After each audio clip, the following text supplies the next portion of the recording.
Bonjour à tous.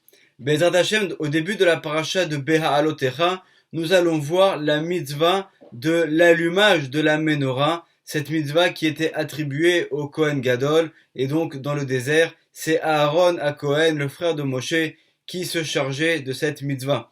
En fait, nous avons vu dans la paracha de Nasso de la semaine dernière que chacun des princes des tribus est venu pour apporter une offrande au Mishkan, au temple portatif qui accompagnait les béné Israël dans le désert. Et donc à présent, c'est au tour de Aaron qui a donc cette particularité de s'occuper du service au Beth Amikdash, au Mishkan. On va essayer de comprendre un petit peu mieux à quoi correspond la menorah et en quoi est-ce que cette mitzvah était tellement importante à cette époque-là. Alors pour introduire ce sujet, le Ben Ishraï, dans son livre Benayahu Ben Yoyada sur la Torah, va nous parler de la malchut du Olam Hatzilut. En fait, il s'agit donc de ce dernier niveau du Olam Hatzilut, qui est un niveau qui est féminin, qui correspond au dernier He du nom d'Hachem. Et on va voir que, en fait, la menorah, elle aussi fait allusion à la malchut. La malchut, dans les écrits du Harizal, on la surnomme également le sadé, le champ. Alors pourquoi est-ce qu'on la surnomme le champ? Il nous explique le Harizal dans le Sha'ar HaKavanot, dans les explications donc des secrets de la tfila, de la prière, sur la prière du vendredi soir, qu'il y a différents types d'endroits qu'on peut trouver. Il y a d'abord les zones qui vont être habitées, les villes, les villages, etc. Et donc ces zones-là, elles représentent la Gdusha, elles représentent la sainteté. Et à l'inverse, on va avoir tous les déserts, tous les endroits qui sont totalement inhabités et qui, eux, vont représenter au contraire les forces négatives. D'ailleurs, entre parenthèses, tout le rôle des béné Israël, lorsqu'ils se sont retrouvés pendant 40 ans dans le désert avant de rentrer en Eretz Israël, ça a été justement de faire se soumettre les forces négatives qui se trouvaient à ce moment-là dans le désert avant de rentrer en Eretz Israël. Et il y a également une zone qui est intermédiaire, c'est la zone des champs, étant donné que le champ, il ne se trouve pas à l'intérieur de la ville, mais on ne peut pas non plus dire que c'est une zone qui est inhabitée. Donc c'est finalement une zone qui va être intermédiaire entre les forces négatives d'une part et les forces de la Kedusha, de la sainteté d'autre part. Et en fait, qui représente cette partie intermédiaire? C'est la Malchut. Parce que la Malchut, bien qu'elle se trouve dans la Kedusha, dans la sainteté, lorsque Dieu préserve, on commet des fautes, alors on va provoquer que cette Malchut, elle va un petit peu descendre de son niveau et il va y avoir une possibilité pour les forces négatives de venir avoir une emprise sur la Malchut, sur ce dernier niveau de la Kedusha.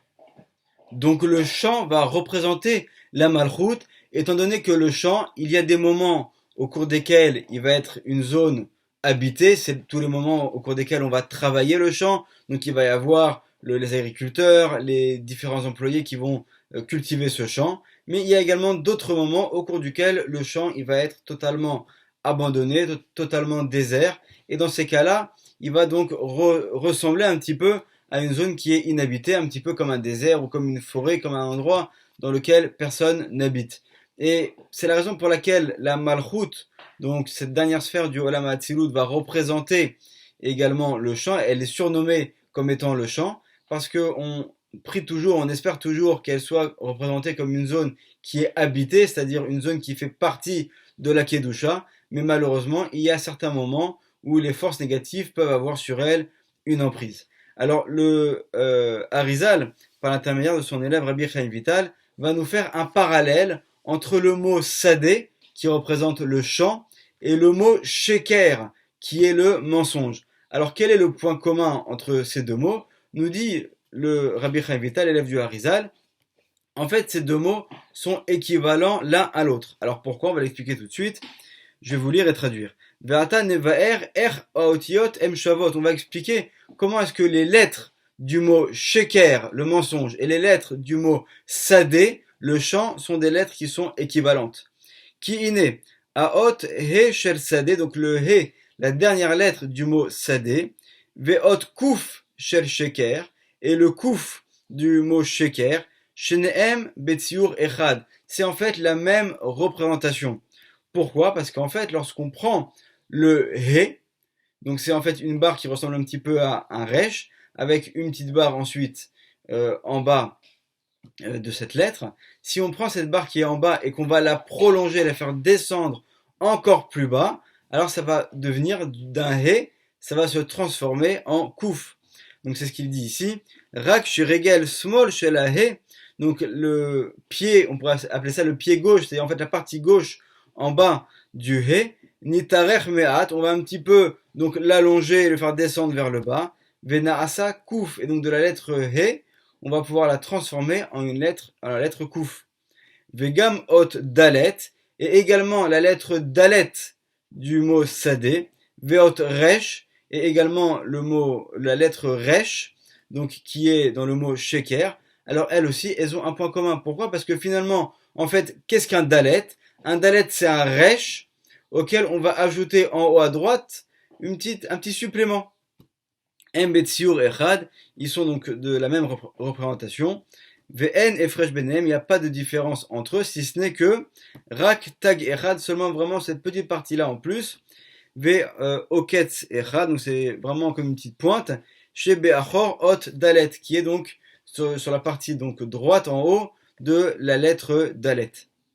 On va expliquer un peu plus en profondeur maintenant pourquoi est-ce qu'il y a cet équivalent entre ces deux mots. Va'atan et va'er, donc maintenant on va expliquer. Et Nyan Ashinuim et Aelu, pourquoi est-ce qu'il y a cette similitude entre deux mots qui a priori n'ont aucun rapport, qui sont le mot donc sadé et le mot sheker.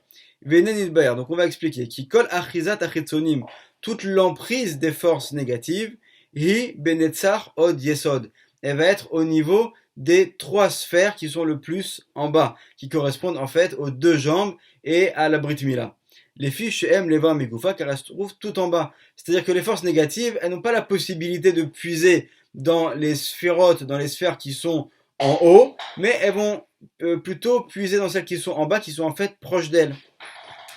Ukvar Biarno, et donc on a déjà expliqué qu'il y a Klipot, Sholtim, Benetzach, Odieso. Donc on a déjà expliqué dans d'autres endroits, nous dit le Harizal, que les forces négatives donc, ont cette emprise dans ces trois sphères du bas.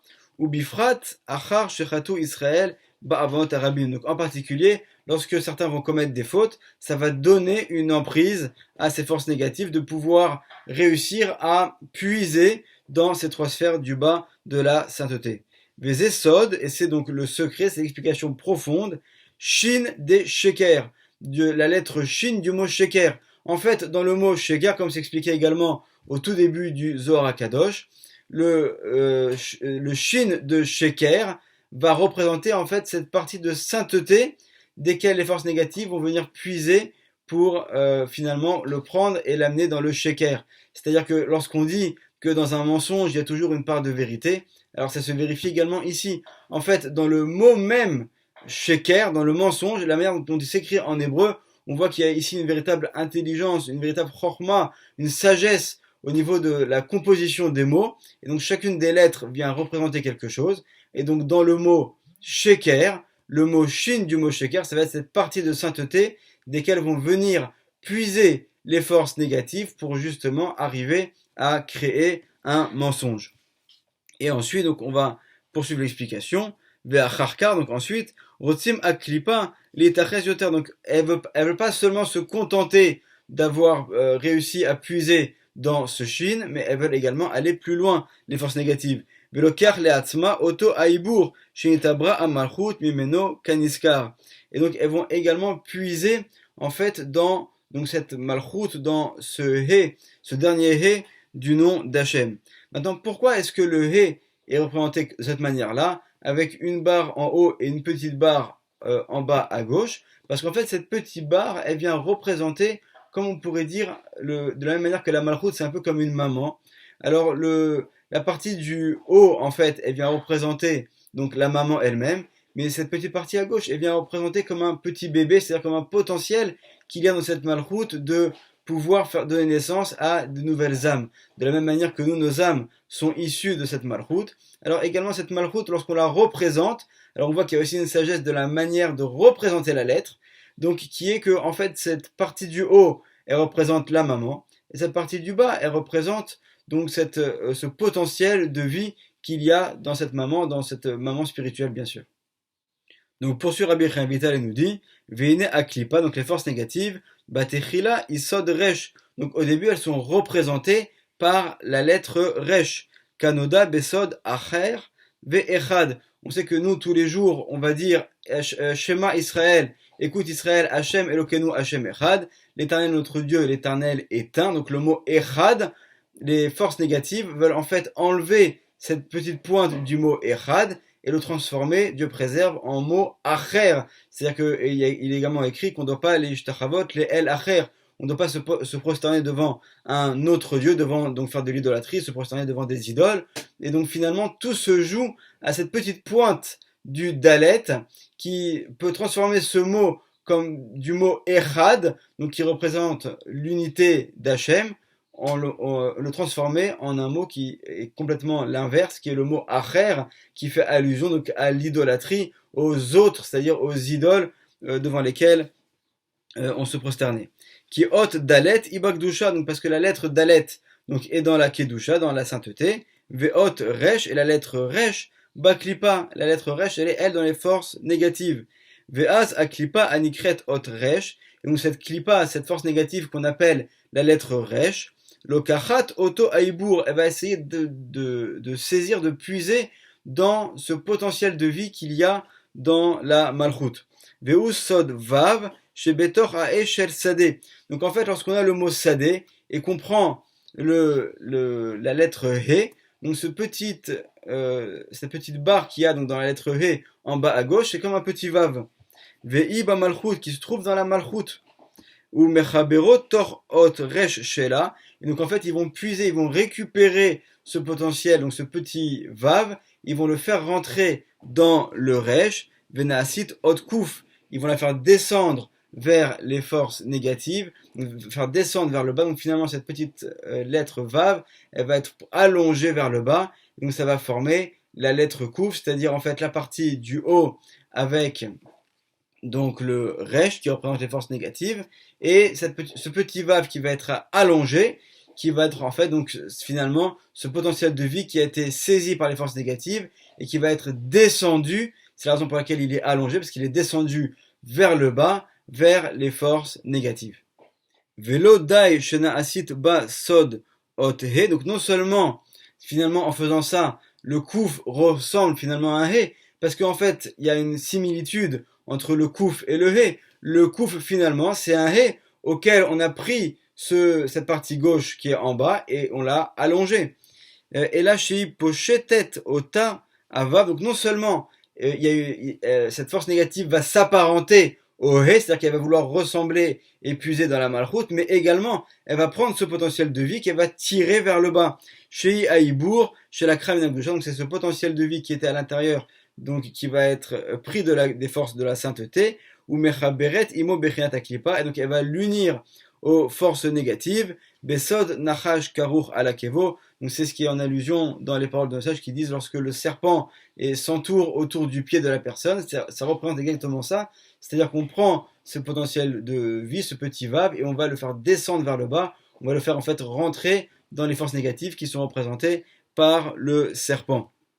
Vazna Asit Kouf, et donc on a le kouf qui va être représenté, Besod Aklipa Anikret Kouf Bifna Adam, donc ça représente en fait les forces négatives, parce que la lettre kouf, on pourrait la traduire, kouf en fait c'est kof, c'est un singe, et donc de la même manière qu'on a le singe qui veut s'apparenter et ressembler à l'homme, alors on va avoir également des forces négatives qui vont vouloir s'apparenter à la kedusha, à la sainteté, et ressembler à la sainteté kanoda. Donc shin kouf min hasheker, donc on a le shin, donc qui sont en fait cette sainteté de laquelle les forces négatives vont puiser, et ensuite on a le kouf qui va représenter donc une emprise encore plus importante des forces négatives qui vont réussir à saisir une partie de la sainteté et carrément à la ramener vers elle et à la faire descendre vers elle. Alors ensuite, que va représenter le resh? Ba'acharkar, Akadosh Baruch Hu ba'achama v'gadolim. Donc ensuite, Akadosh Baruch Hu, dans sa grande miséricorde, choser v'chotef aïbour Akadosh Ahu mimena. Donc par le fait que nous, on va faire également tchouva, et Akadosh Baruch Hu va avoir pitié de nous, et donc il va récupérer cette force, cette partie de sainteté qui était dans les forces négatives, et la ramener vers la Kedusha. Ve'az nishara hi bechinat resh kebatechila. Ve'zesod resh mina sheker. Donc finalement, le dernier resh, donc la dernière lettre du mot sheker, elle vient en fait rappeler qu'il y a une fin à l'emprise des forces négatives et qu'un jour ou l'autre finalement on va lui récupérer ce qu'elle a pu elle-même prendre, on va le récupérer de chez elle. Donc finalement ce resh, ça vient représenter donc cette partie du haut de la lettre Kouf, mais à laquelle on a récupéré ce qu'ils avaient pris de la sainteté.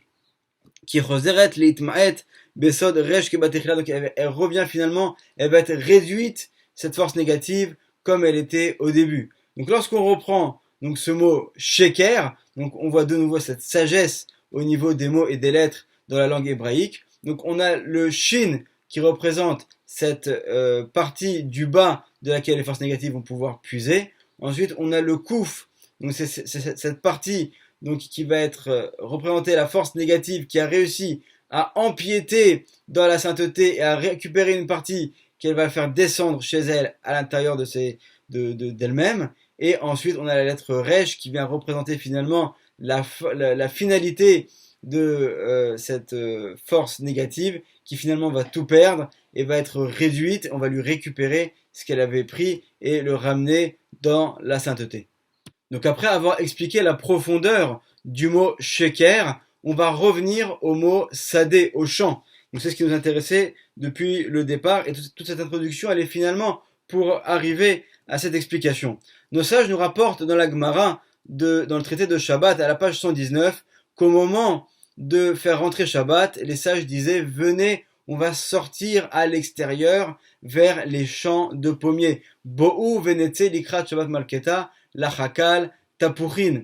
Alors, et c'est rapporté dans différents endroits dans les paroles de nos sages. Alors, pourquoi est-ce qu'il était nécessaire au moment de faire rentrer Shabbat, et d'ailleurs c'est une coutume qui est toujours répandue même jusqu'à nos jours dans certaines communautés, de faire la Kabbalah de Shabbat, donc toutes les prières du début du Shabbat, de le faire à l'extérieur et de le faire pas juste dans une cour comme le dit Rabbi Chaim Vital, mais carrément de sortir vraiment à l'entrée de la ville pour avoir les champs qui se trouvent devant nous. Alors c'est pas possible de partout, mais il y a des endroits, Baruch Hashem aujourd'hui, notamment en Eretz Israël ou dans d'autres endroits qui sont un petit peu plus loin des agglomérations très peuplées et très denses, dans lesquelles c'est possible de pouvoir se rendre vraiment à l'extrémité de la ville et de voir donc l'extérieur, de voir les champs. Alors pourquoi est-ce que les sages faisaient ça? Parce qu'en fait, au cours des jours de la semaine, alors on se trouvait plutôt dans ce qu'on appelle le sheker, dans le mensonge, dans ces jours de semaine où finalement c'est le mensonge, c'est les forces négatives qui vont avoir une emprise.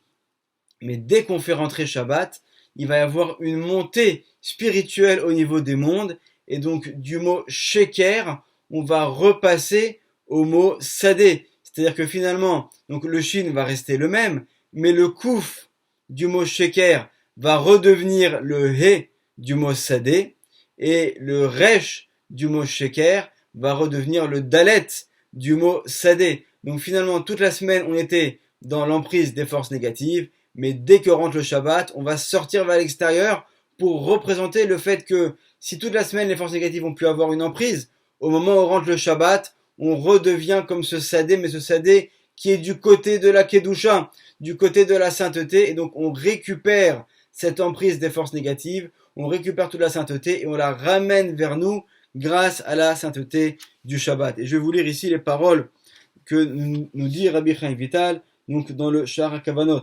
V'hine ata, et donc maintenant, Kabbalat Shabbat zo, donc au moment de la Kabbalat Shabbat, hi bachutz basade, elle est à l'extérieur, à l'endroit des champs. Les fiches Shabbat echila, ola bechinat chitzoniut aolamot, parce que dès que rentre Shabbat, il y a une montée au niveau de l'extériorité des mondes supérieurs spirituels. V'em bechinat ayachalot v'amalachim, donc ils sont représentés également par les echalot, donc c'est des echal, c'est comme des sortes de chambres spirituelles, v'amalachim, et également donc les anges qui eux aussi sont dans l'extériorité des mondes, contrairement à nos âmes, à nous, du peuple d'Israël, qui sont eux dans l'intériorité des mondes. Velachen na'asa adavar bachut basade, donc c'est la raison pour laquelle on fait cette prière de Kabbalat Shabbat à l'extérieur, dans les champs.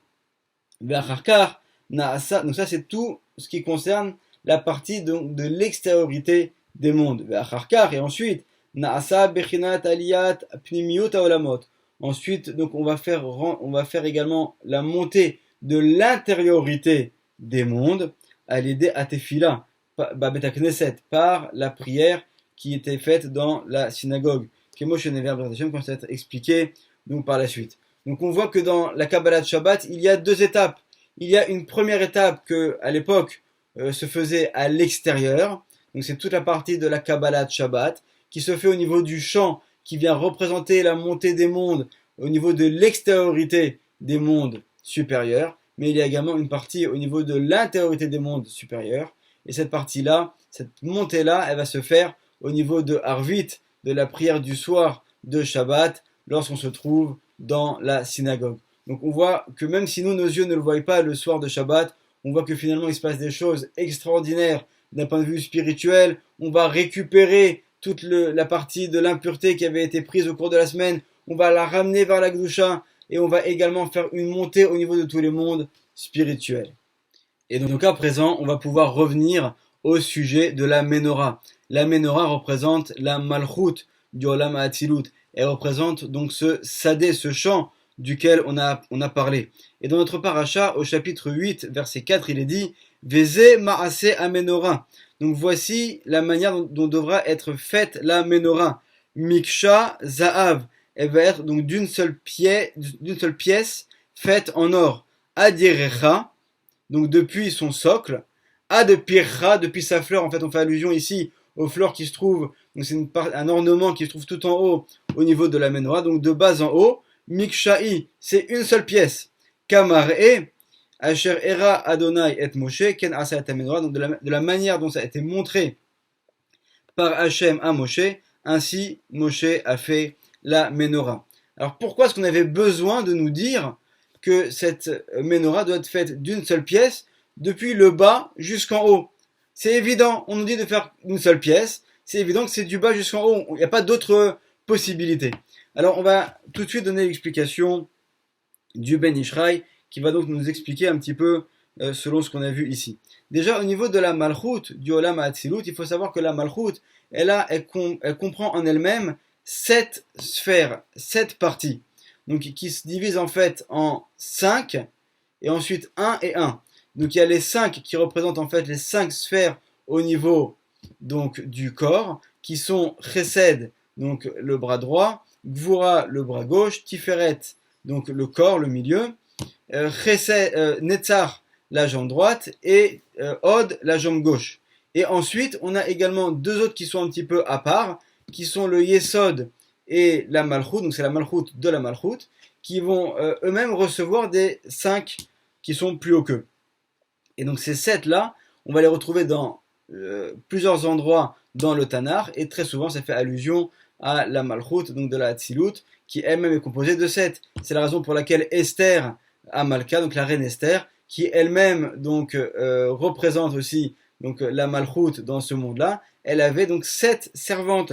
C'est également la raison pour laquelle le roi David, qui lui-même représente aussi la Malchut, il va régner donc 7 ans à Hebron, et également il va donc se marier avec Bathsheba, donc Bathsheba qui est donc la fille de Seth. On voit donc à différents endroits dans le Tanakh que le chiffre 7 fait allusion à la Malchut. Et c'est la raison pour laquelle donc la Ménorah, qui elle aussi fait allusion à la Malchut, elle avait donc 7 branches. Donc Veze Maase Amenorah. Donc nous dit le Ben Ishraï, voici donc c'est allusion en fait à la Malchut. Maase, nous dit le Ben Ishraï, la Shon Tikkun.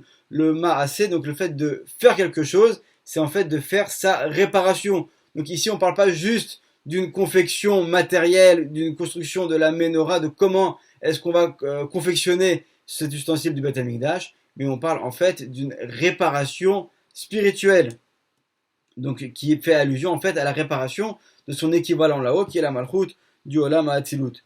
Miksha, donc une seule pièce, ça fait allusion en fait que la Malchut, elle doit être uniforme, elle doit être en fait unie à la sainteté, et surtout pas divisée, parce qu'en fait à chaque fois l'union fait toujours allusion à la sainteté, parce que comme on l'a vu, le mot Echad, ça représente Hachem, tandis qu'au contraire, la division, ça fait allusion aux forces négatives.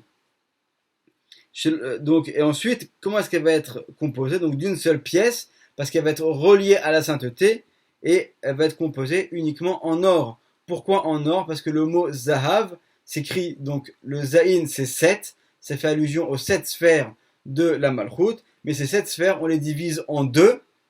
La première, ce sont les 5, donc 5 c'est représenté par le He du mot Zahav, dont la valeur numérique est 5, donc ce sont les 5 sphères dont on a parlé. Chesed, Gevura, Tiferet, Netzach, Vehod. Et ensuite, il y a le Bet, dont la valeur numérique est 2, qui représente les deux dernières, qui sont le Yesod et la Malchut. Donc on voit que dans ce mot Zahav, la raison pour laquelle la Menorah, qui représente la Malchut dans ce bas monde, doit être faite uniquement en or, c'est parce que ça fait allusion donc aux 7 sphères qui elles-mêmes se redivisent en deux, et c'est cela que représente le mot Zahav. Mais cette unité de la Malchut, et donc son union avec la sainteté, elle doit être faite donc de Adirecha, donc depuis le socle. Pourquoi le socle? Parce qu'en fait, on ne veut surtout pas que les forces négatives aient une emprise au niveau du socle. C'est-à-dire qu'elles puissent arriver à transformer ce petit vav du He, du mot Sadé, qu'elles le transforment en Kouf. Donc ça se trouve au niveau du bas, au niveau du socle. Donc on ne veut surtout pas qu'il y ait cette emprise au niveau des forces négatives. Mais également, ad pirra. Également, on ne veut pas que les forces négatives aient une emprise au niveau du haut. Et là, ça fait allusion à cette petite pointe du dalet du mot sadé. On ne veut surtout pas que cette petite pointe disparaisse et que du mot dalet, on arrive au mot resh, qui représente donc la dernière lettre du mot sheker. Donc finalement, toute cette explication qu'on a donnée jusqu'à maintenant, qui est dans le Sha'ar HaKavanot, on la retrouve ici en allusion dans ce verset. On veut que la Menorah, donc la Malchut du Olam HaAtzilut, elle soit uniquement Miksha Achat, qu'elle soit uniquement dans la sainteté, qu'elle soit reliée à la sainteté. Et pourquoi est-ce qu'on nous précise qu'on ne veut pas qu'il y ait d'emprise des forces négatives, ni au niveau du socle, c'est-à-dire ni au niveau du He, du mot Sadé, pour ne pas qu'il devienne un Kouf, mais ni également au niveau du Dalet, au niveau donc du haut de la lettre Dalet. On ne veut surtout pas que le Dalet devienne un Resh. Mikshahi, donc c'est répété une deuxième fois parce qu'elle devra rester toujours unie dans la sainteté. Et ensuite, Kamar et Asher Era Hashem et Moshe, donc c'est en fait Hashem qui a révélé ses secrets à Moshe. De quelle manière faire descendre les lumières au moment de l'allumage de la Menorah pour éloigner les forces négatives. Donc on voit ici que d'abord tous ces détails sont très importants. On voit la sagesse au niveau des lettres, la sagesse au niveau des mots, et on voit qu'ici on ne parle pas du tout de la manière dont devait être faite la Menorah.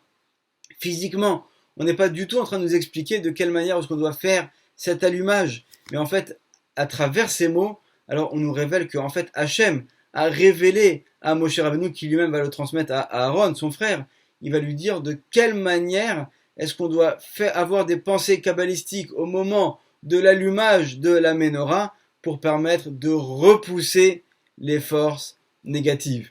Donc on voit ici cette chorma, cette profondeur de ces mots qui sont mentionnés dans notre paracha. Et donc c'est la raison pour laquelle également ça va être une consolation pour Aaron d'avoir ce travail de l'allumage de la Menorah, et bien que lui-même n'ait pas apporté une offrande au Beth Amikdash, au Mishkan, comme l'ont fait tous les princes des autres tribus, alors que lui-même il est le prince de la tribu de Lévi. Mais malgré tout, on voit qu'il a donc en fait finalement un rôle qui est beaucoup plus important, comme c'est rapporté également en allusion dans le Midrash, qui raconte comment est-ce que Aaron avait donc cette tristesse et que finalement il va être consolé par ce travail spirituel qu'il devait accomplir au moment de l'allumage de la Menorah. Bézant Hachem, que nous puissions toujours avoir le mérite de comprendre les secrets de la Torah et qu'Hachem nous éclaire et nous permette de toujours les comprendre dans leur profondeur. Amen, Ve Amen, Shabbat Shalom.